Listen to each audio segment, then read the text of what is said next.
Bonjour, je suis Lia. Bonjour, je suis Tatiana. Bonjour, je m'appelle Camille.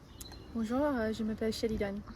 Aujourd'hui, sans que nous nous en rendions compte, nos objets numériques prennent de plus en plus de place dans notre quotidien. En effet, selon une étude réalisée en 2022, un Français passe en moyenne 32 heures par semaine sur un écran, soit un tiers de son temps éveillé. 31% des personnes interrogées déclarent ressentir un manque dès les premières heures sans l'utilisation de leur téléphone portable.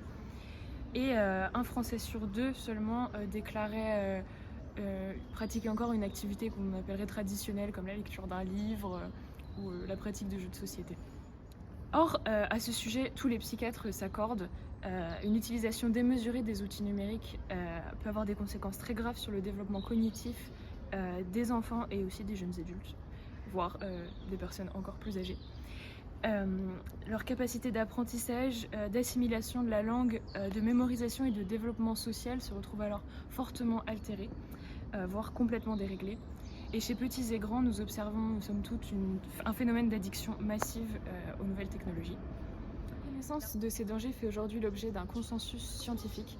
En effet, tous les spécialistes s'accordent pour imposer un usage limité des nouvelles technologies aujourd'hui, afin de permettre aux populations de reprendre le contrôle sur elles-mêmes. C'est pour cette raison que notre projet porte sur la création d'un espace où les étudiants peuvent se déconnecter du monde numérique. Notre volonté est de créer un lieu où il n'y a ni écran ni connexion Internet. C'est un espace où on peut se détendre, discuter des sujets profonds et profiter des moments de qualité tout en créant du lien social sans interruption par la technologie. Notre vision est de faire de cet espace bien plus qu'un simple endroit pour se retrouver. Ça serait un lieu qu'on sentit bien, où on a envie de rester et passer du temps avec les autres. Autrement dit, un espace qui favorise les échanges, la convivialité et les moments partagés. Sur le côté social, cet espace servira aussi à sensibiliser les étudiants à des sujets importants. Par exemple, le bien-être mental, la gestion du stress et les effets négatifs d'une connexion numérique constante. En résumé, c'est un lieu à la fois pour se détendre, pour réfléchir et pour prendre conscience de notre dépendance au écran. Pour créer ce lieu où chacun ait envie de venir passer du temps sans un écran entre nous et les autres, entre nous et les jeux, entre nous et les relations, il nous faut une salle. On doit se renseigner auprès du Crous pour savoir quelles possibilités de mise à disposition il y a, de salles, de lieux. On peut aussi faire un dossier de demande d'aide auprès du Crous, du service santé de la commission vie et culture par exemple, pour l'achat de petits matériels.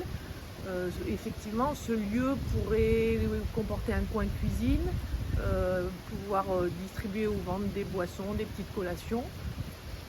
On imagine aussi un lieu où il y ait des jeux de société, des jeux en bois, plusieurs sortes de divertissements tout à fait traditionnels et encore une fois sans écran. Mais il est indispensable pour commencer de récupérer tous les objets connectés et essentiellement les smartphones à l'entrée. Ça peut être des casiers à clé ou bien quelqu'un qui soit chargé de mettre à l'abri les objets connectés de chacun. Et enfin, ce lieu doit être chaleureux, convivial, avec un décor qu'on peut recréer dans les ressourceries ou dans le matériel que chacun peut mettre à disposition. Une organisation ponctuelle de conférences complète la dimension éducation, de sensibilisation de notre projet.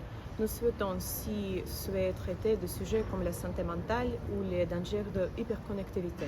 L'idée est que les étudiants puissent repartir non seulement plus détendus, mais aussi plus informés. Enfin, nous mettons en place un système de book crossing, c'est-à-dire que chacun peut laisser un livre qu'il a lu et récupérer un autre afin de promouvoir un partage de culture et des idées. En conclusion, notre café de connexion va bien au-delà d'un simple lieu sans écran. C'est un espace de self-care où les étudiants peuvent se déconnecter de la technologie et se reconnecter entre eux. Nous voulons que chacun reparte non seulement détendu, mais aussi enrichi de nouvelles consciences de l'importance de faire une pause.